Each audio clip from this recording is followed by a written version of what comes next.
하나님의 말씀 마태복음 11장 7절에서 11절까지 우리 함께 읽겠습니다. 시작.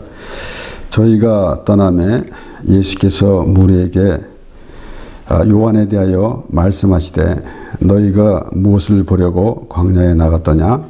바람에 흔들리는 갈대냐? 그러면 너희가 무엇을 보려고 나갔더냐? 부드러운 옷 입은 사람이냐? 부드러운 옷을 입은 자들은 왕궁에 있느니라. 그러면 너희가 어찌하여 나갔더냐? 선지자를 보러더냐? 옳다. 내가 너희에게 이르노니 선지자보다 나은 자니라. 기록된 바 보라 내가 내 사자를 네 앞에 보내노니 저가 내 길을 네 앞에 예비하리라 하신 것이 이 사람에 대한 말씀이니라. 내가 진실로 너에게 말하노니 여자가 낳은 자 중에 세례 요한보다 큰 이가 일어남이 없도다. 그러나 천국에서는 극히 작은 자라도 저보다 크니라. 아멘.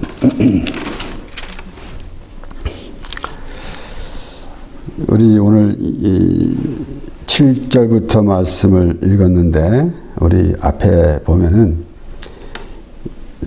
요한이 옥에서 제자들 보내서 예수께 여짜오되 오실 그이가 당신이니까 우리가 다른 일을 기다리오리까 라고 와서 묻게 됩니다. 그래서 예수님께서 그들에게 소경이 보며 앉은 매이가 걸으며 문둥이가 깨끗함을 받으며 기모거리가 들으며 죽은 자가 살아나며 가난한 자에게 복음이 전파된다 라고 그렇게 말씀하셨습니다. 그리고 7절부터 말씀은 저희가 떠나매 그들이 이제 떠났습니다. 떠나매 예수께서 무리에게 요한에 대하여 말씀하시되 너희가 무엇을 보려고 광야에 나갔더냐 하면서 요한에 대해서 말씀이 나오는 것입니다. 그래서 계속해서 7절에서부터 쭉 이어지는 말씀, 그리고 이제 11절에 보면은 내가 진실로 너에게 말하노니 여자가 낳은 자 중에 세례 요한보다 큰 이가 일어남이 없도다. 그러나 천국에서는 극히 작은 자라도 저보다 크니라. 요한이 그 이상의 큰 자가 없다. 요한 이상으로 큰 자가 없다. 라고 말씀하시고 그러나 천국에서는 극히 작은 자라도 저보다 크니라 그랬습니다. 요한은 지금 그 소개되는 대로 우리 이사야 40장에서도 벌써 예언적인 말씀으로 소개됐습니다. 그래서 이사야 40장에 3절서부터 5절에 보면은 외치는 자의 소리여 가로되 너희는 광야에서 여호와의 길을 예비하라. 사망에서 우리 하나님의 대로를 평탄케 하라. 골짜기마다 돋아지며 산마다 작은 산마다 낮아지며 고르지 않은 것이 평탄케 되어 험한 것이 평지가 될 것이요 여호와의 영광이 나타나고 모든 육체가 그것을 함께 보리라. 대저 여호와의 입이 말씀하셨느니라. 예수님께서 이제 복음을 전하게 되는데 예수님이 하나님으로부터 보내심을 받아가지고 이 땅에 오셔서 이제 하나님의 뜻대로 십자가에서 죽으시게 되는데 그것을 앞에 먼저 요한으로 하여금 먼저 보내서 예수 그리스도에 대하여 먼저 그 길을 예비하는 그러한 자로 보냈다라는 말씀입니다. 그러니까 여기에 내 길을 평탄케 하라. 하나님의 대로를 평탄케 하라 라고 했는데 요한이 과연 어떻게 했습니까? 회개하라. 천국이 가까웠느니라 라고 했습니다. 그러면은 여기에 특별히 우리가 이제 요한에 대해서 예수님께서 말씀하시는데 여기 처음부터 7절서부터 시작해서 쭉 이어진 말씀 가운데서 그 요한이 어떤 인물인가에 대해서 이제 물론 이 대목에서는 예수님께서 아주 간단하게 말씀하신 것입니다. 그러면서 동시에 그 요한이 선지자보다 큰 자다라고 그렇게 예수님께서 말씀하셨습니다. 선지자들을 통해서 이제 예수님께서 오실 것을 하나님께서 말씀하셨습니다. 그러니까 예언적으로 그렇게 말씀하신 것입니다. 그런데 요한은 직접 예수님이 이제 복음을 전하고 천국 복음을 전하는데 먼저 앞서서 갔다라는 것입니다. 그래서 우리는 때로는 그러면은 요한이 그런 이제 세례를 주면서 또 회개하라 천국이 가까운 일이라 라고 하면서 때로는 이 바리새인들에게 이렇게 독한 말도 하고 그랬습니다. 이런 것을 볼 때에 우리는 생각할 때에 어떻게 그럼 예수님의 앞에 길을 예비하면서 평탄히 하였는가라는 것을 생각해 보게 됩니다. 그런데 여기에 물론 세례 천국에서는 극히 작은 자보다 저보다 크니라 라는 말씀을 보면서 요한은 지금까지 여자가 난 자 중에서 그 큰 이가 없다고 그랬는데 먼저 그것을 우리가 어떻게 볼 것인가 라는 것입니다. 그리고 또한 요한은 이제 마지막 선지자 역할을 할 것이며 그리고 또한 이제 요한은 예수님께서 하신 말씀대로 보면은 바로 앞길을 예비한다 라는 것은 우리가 늘상 생각하는 우리가 예수님을 우리가 영접하고 예수님을 믿게 되는데 어떤 사람이 예수를 믿는가라는 것입니다. 그것은 바로 죄인이 예수님을 믿게 되는 것입니다. 그런데 사람들마다 물론 이 세상에서 내가 어떤 죄를 지었다라고 생각하면서 죄인이라는 그런 의미를 알 수 있게 되겠지만은 율법을 통해서 우리는 죄를 깨달아야 합니다. 그러니까 율법이 오기 전에는 죄를 죄로 여기지 않았다고 그랬습니다. 그래서 율법으로 인해서 바로 죄를 깨닫게 된다라는 것입니다. 그래서 우리는 그 율법을 생각하면은 그 율법을 지켜야 한다라는 그런 의미부터 생각나겠지만은 우리가 물론 율법을 무시하는 것은 아닙니다. 율법을 통해 율법이 있어야만이 바로 복음이 있는 것입니다. 그래서 예수님이 내가 율법을 폐하러 온 것이 아니라 완전케 하러 왔다라고 그렇게 말씀하셨어요. 그러니까 오늘 이 마태복음 3장에서도 우리 이사야 40장에 나오는 말씀 그대로 1절에서 3절 보면은 그때에 세례 요한이 이르러 유대 광야에서 전파하여 가로되 회개하라 천국이 가까웠느니라 하였느니라. 저는 선지자 이사야로 말씀하신 자라 일컫으되 광야에 외치는 자의 소리가 있어 가로되 너희는 주의 길을 예비하라 그의 첩경을 평탄케 하라 하였느니라.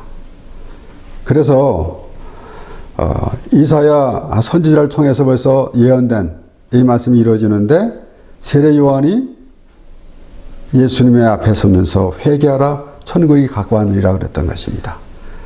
그러면은 우리는 그 율법을 보면서 죄를 깨달을진데 그러지 아니하고 율법의 행위만 지키겠다라고 한다면은 예수님을 믿을 수가 없는 것입니다.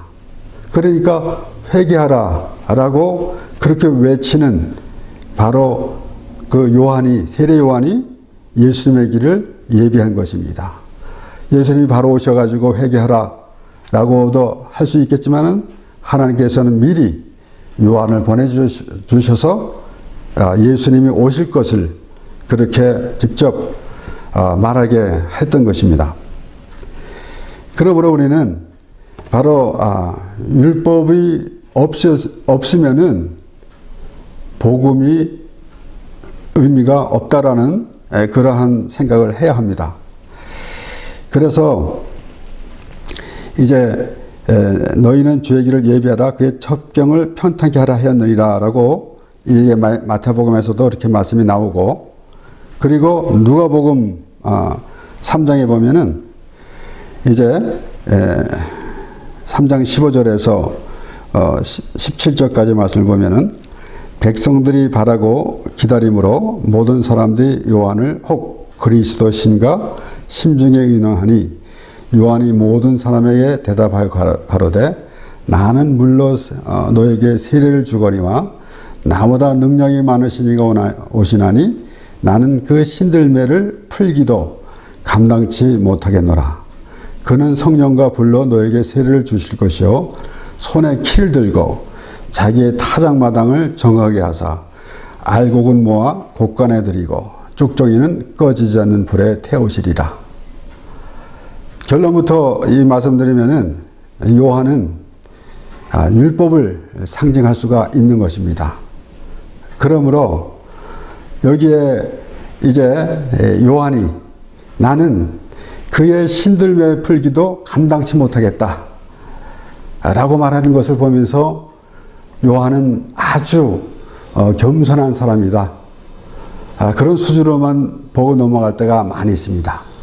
자기를 나타내지 않고 겸손한 그런 마음이 있어야 한다 라는 그런 수준으로만 볼 때가 있는데, 정확히 보면은 율법으로는 그 앞에 의롭다 여김을 받을 육체가 없고 율법으로는 죄를 깨달음이다 라는 것입니다. 그렇게 볼 때에 요한이 이제 예수님을 소개하면서 나는 그의 신들매도 풀기도 감당치 못한다. 사실 그 바리새인들이나 모든 그 유대인들이 얼마나 그 율법을 지키느라고 그렇게 애를 썼겠습니까? 그런데 그 당시뿐만 아니라 오늘날에도 하나님을 믿는데 오늘날에도 그런 모습을 볼 수가 있습니다. 심지어는 예수님 때에 이제 예수님이 부활하시고, 그리고 이제 사도 바울이 복음을 전하는데 그 복음을 듣고도 율법을 지켜야 한다라는 그런 사상이 있었습니다. 그래서 오히려 우리가 하나님의 은혜 안에서 있는 그런 것은 어딘가 뭔가 좀 부족한 것 같고 내가 무언가 행위를 좀 해야 되지 않겠는가, 그래야만 어떠한 그 이론이 되질 않는가 라는 생각을 하게 되는 것입니다. 그런데 그것이 얼마나 어리석은 생각인지, 하나님 은혜 안에 있으면서도 내가 마치 아직까지도 그 하나님의 은혜를 알지 못하는 사람처럼 행하면은 어떤 모습이 되겠습니까? 그래서 요한이 예수님에 대해서 말할 때에 나는 그의 신들매도 풀기를 감당치 못하겠다 라고 한 것은 단순히 겸손한 마음이다, 자기를 나타내지 않고 자기를 높이지 않고 자기를 낮췄던 그러한 겸손한 모습이다 라고만 생각한다면은 하나님의 말씀의 의미를 아무것도 모르게 되는 것입니다. 그러면서 결국은 그 율법을 지켰느냐 안 지켰느냐, 물론 우리가 율법을 무시해서는 안 됩니다. 그래서 우리에게 십계명이 주어져 있기 때문에 그 십계명을 보면서 우리가 어떠한 사람이 되어야 하는가라는 것을 할 텐데, 그것이 율법으로 인해서 그 율법으로 구원받는 것이 아닙니다. 그래서 저는 요한복음 10장에서 예수님께서 나는 선한 목자다 라고 말씀하시면서 이제 삭구는 목자도 아니다 라고 말씀하실 때 삭구는 율법을 가리키는 거예요. 삭구는 예수님께서 삭군이라고 말씀하실 때에 우리의 삭군의 의미를 보면은 아주 정확하게 그 하나 주고 하나 받는 그러한 그 모양새가 납니다. 그러므로 그 삭군은 율법을 우리가 상징하게 되는 것이에요. 그래서 그 사꾼은 목자가 아니므로 이리가 오면 양을 버리고 도망가느니라. 그리고 양도 제 양이 아니기 때문에. 그런데 예수님은 나는 선한 목자라 나는 양을 위하여 목숨을 버리노라 그랬습니다. 그러므로 요한이 이제 예수님의 길을 이제 평탄케 하러 왔는데 바로 율법을 통해서 죄를 깨닫고 예수님을 죄인을 부르오신 예수님을 믿게 되는 것입니다. 그래서 또 요한복음 3장 28절서부터 30절의 말씀에 보면은 이제 예수님께서 또 요한이 예수님에 대해서 또 말하고 있는 것인데 나의 말한 바 나는 그리스도가 아니요 그의 앞에 보내심을 받은 자라고 한 것을 증거할 자는 너희니라. 신부를 취하는 자는 신랑이나 서서 신랑의 음성을 듣는 친구가 크게 기뻐하나니 나는 이러한 기쁨이 충만하였노라. 그가 이제 예수님의 길을 예비한 것으로 그것으로 충만하겠다. 그것으로 어찌 보면은 임무를 완성한 것입니다. 그러면서 그는 흥하여야 하겠고 나는 새하여야 하리라 하니라.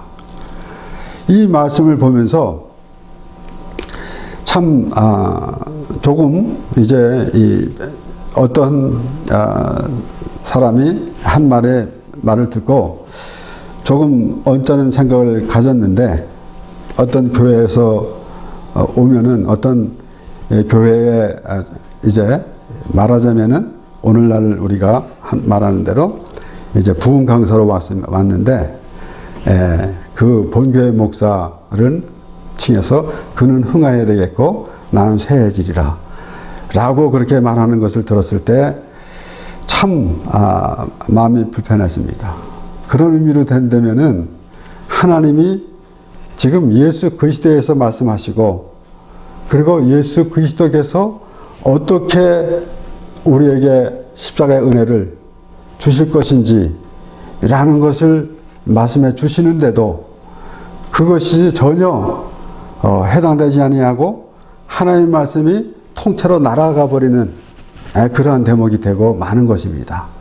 사람끼리 서로 겸손한 마음을 가지고 남을 높이고 자기를 낮추는 것은 참으로 미덕입니다. 그러나 지금 하나님의 말씀을 대할 때에 하나님이 어떤 분이신가? 하나님이 예수 그리스도를 보내주심으로 그리고 예수 그리스도께서 십자가에서 죽으심으로 하나님의 사랑을 확증했다고 사도 바울은 말했는데 과연 하나님은 우리에게 오늘도 어떤 마음을 우리에게 전해주시는가? 우리는 하나님 앞에 어떤 모습이 되어야 하는가? 라는 것을 생각해야 할진데 우리는 아주 이 세상에서 자신의 생각대로 그렇게 이제 행해지는 그런 모습, 쉽게 좀 험한 말로 말한다면은 그건 노란하는 그런 모습이 되면은 참으로 한심한 노릇입니다. 그러니까 그는 흥하여야 하겠고 나는 새하여야 하니라 그랬어요. 당연히 이제 율법으로 인해서 죄를 깨닫게 되는데 그러면 그 후에는 그것으로 율법의 일은 다 끝났습니다. 바로 예수 그리스도가 오셔서 우리가 죽어야 되는데 예수님께서 우리 위해서 죽으셨으므로 우리가 구원을 받은 것인데 그래서 사도 바울이 그가 말할 때에 나는 율법으로 인하여 죽었다 그랬습니다. 그래서 내가 그리스도와 함께 십자가에 못 박혔나니 라고 그렇게 고백하는 거 아니겠습니까? 그러니까 이 세상에 의인은 없나니 하나도 없다 그랬고 죄의 삭은 사망이라고 그랬는데 결국은 율법을 통해서 우리는 죽어야 합니다. 그런데 예수님께서 우리 대신 죽으심으로 그 율법이 온전케 된 것입니다.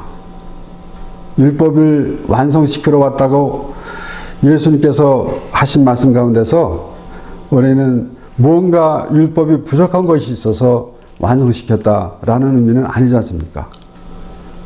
바로 율법의 완성은 죽는 것이에요. 그러기 때문에 예수님께서 우리를 위해서 죽으신 것입니다. 분명히 이 사도 바울도 죄와 허물로 죽은 너희를 살리셨다 그랬어요. 아담이 분명히 하나님께서 말씀하실 때에 선악을 알게 하는 실과는 먹지 말라. 먹으면 정령 죽으리라 그랬습니다. 그런데 뱀은 이제 하와에게 죽지 아니할 것이다 라고 했어요. 그래서 뱀이 하는 말은 육의 말입니다. 결론적으로는 이제 아담과 하와가 선악을 알게 하는 나무의 실과를 먹었는데 죽지 않았어요. 그 물리적인 몸은 죽지 않았는데 하나님께서 말씀하신 대로 그 영은 죽은 것입니다. 그래서 사도 바울이 허물과 죄로 죽은 너희를 살리셨도다 라고 그렇게 말하는 것입니다. 그러니까 지금 이 한 번 죽는 것은 정해진 것이고 그 후에는 심판이 있다 그랬어요. 그래서 여기 조금 전에 읽어드린 신랑이나 서서 신랑의 음성을 듣는 친구가 크게 기뻐하나니 나는 이러한 기쁨이 충만하였노라. 율법은 그것으로 끝났다라는 것이에요.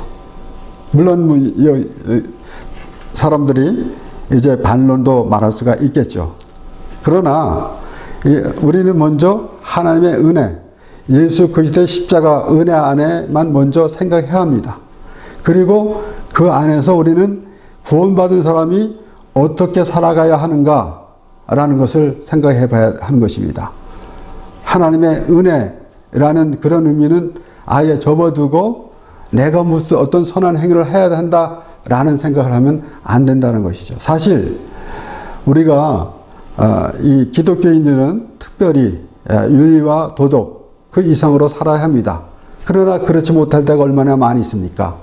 그렇기 때문에 우리가 어떤 일을 행해야 하면서 우리는 이 사회에서 윤리와 도덕적으로 살아야 되는 것은 마땅합니다. 그런 것을 알지요. 그것을 알고 우리 믿는 사람이나 믿지 않은 사람들이나 이 사회에서 정해지는 모든 것을 다 지켜야 되고 또 사회생활 하면서 어떻게 살아야 한다라는 그 의미는 알아야 되는 것입니다. 그러나 그것을 다 지키고 다 철저하게 행했던 사람은 아무도 없어요. 사실 우리의 육체도 완전하게 참 건강하고 모든 것이 완벽하다라고 할 사람은 거의 없을 것입니다. 뿐만 아니라 우리의 생각이나 이런 모든 것들, 정신적인 모든 것까지도 완전한 사람은 아무도 없습니다. 이 세상이 불완전한 것 같이 우리가 이 세상에 살아가는데 우리 몸도 우리 정신도 완전하다고 말할 사람은 없습니다. 이제 우리는 천국에 가게 되면은 참으로 그 불완전했다는 그런 의미는 아무것도 없을 것이고 우리가 이 세상에 살아가면서 이것은 왜 이렇습니까? 저것은 왜 저렇습니까? 라고 그 의문이 많이 있지만은 아마도 천국에 가게 되면은 그런 의미는 아무것도 없을 것입니다. 이 세상에는 우리가 제한된 공간과 시간과 공간 안에서 살기 때문에 그 이상의 생각은 할 수가 없습니다. 그래서 어쩌면은 우리는 조금은 좀 그 미완성이라고 하면은 또 어떻게 될지 모르겠지만은 어쨌든 간에 그 완전한 삶을 살아가는 것은 아닙니다. 우리는 이제 천국에서 하나님과 함께 살게 될 때 그것이 완전한 우리의 삶이 될 것입니다. 그래서 특별히 이 사도 바울이 복음을 전했는데도 그들이 율법을 또 지켜야 한다라는 그러한 이 마음들이 있기 때문에 갈라디아서는 특별히 율법과 복음에 대해서 사도 바울이 정확하게 말했습니다.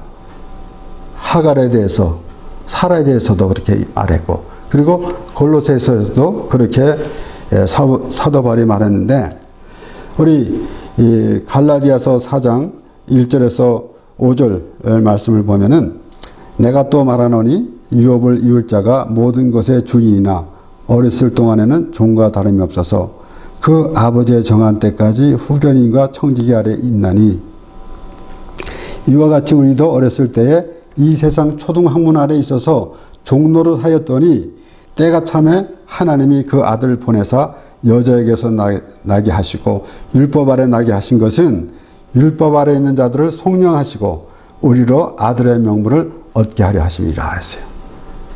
그러니까 예수님이 이제 유대인으로 오셨는데 바로 율법 아래 있는 자들을 속량하기 위해서, 물론 예수님께서 수고하고 무거운 짐진 자들아 다 내게로 오라 내가 너를 쉬게 하리라 라는 말씀에서 우리가 이 세상에서 그 어려운 고통의 삶을 살아가는데 예수를 믿으면 편하게 살리라 라는 생각이 먼저 떠오르겠지만은, 죄짐을 지고 피곤한 생활, 그런 사람들이 예수님께 와서 예수님이 우리의 죄를 지시고 십자가에 죽으시고 으로 우리는 그런 말미암아 구원을 얻었고, 또한 우리가 이 유대인들 바리새인들이 그 율법을 지키느라고 그 무진 애를 쓰는 그러한 모습, 그것이 바로 수고하고 무거운 짐진 자들입니다.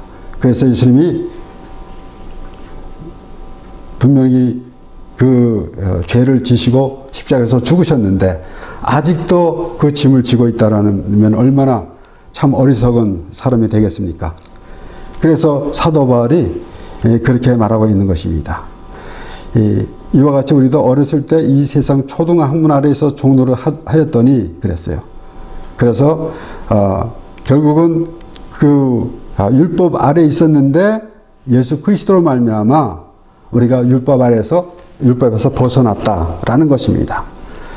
그리고 이어서 이 갈라디아 3장 23절에서 25절 말씀을 보면은, 믿음이 오기 전에 우리가 율법 아래 매인 바 되고 계시될 믿음의 때까지 갇혔느니라, 이렇게 사도 바울이 아주 자세하게 설명하는 내용을 우리는 귀담아 들어야 합니다. 그래서 그 율법 아래 매인 바 되어 있고 계시될 믿음의 때까지 갇혔느니라. 이같이 율법이 우리를 그리스도에게로 인도하는 몽학선생이 돼요. 그러니까 율법이 그리스도로 인도한다라는 것이에요. 그래서 우리가 요한복음 8장에 이 가늠하다 현장에 잡힌 여인도 저는 그렇게 상상이 됩니다.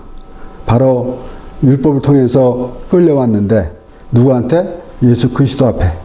그래서 우리가 그와 같이 가늠하다 현장에 잡힌 여자와 같은 그러한 모습이 되는 것입니다. 그래서 이같이 율법이 우리를 그리스도에게로 인도하는 몽학선생이 되어 우리로 하여금 믿음으로 말미암아 의롭다함을 얻게 하려 함이니라. 믿음이 온 후로는 우리가 몽학선생 아래 있지 아니하도다 그랬습니다.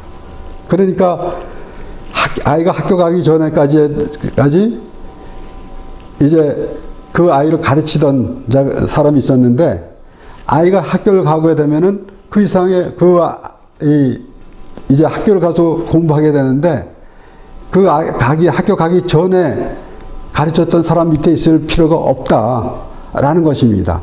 그건 우리가 확실히 아는 사실인데, 그런데 그런 것을 알면서 우리는 지금 예수 그리스도의 은혜로 죄상을 받아서 하나님의 사람이 되었고, 우리는 구원을 받은 하나님의 사람인데 아직까지도 율법 아래 있으면은 얼마나 황당한 모습이 되겠습니까? 그래서 우리는 지금 예수님께서 요한을 소개하시면서 요한에 대해서 말씀하셨는데, 결국은 요한인 여자의 난자에서 요한보다 큰 이는 없다.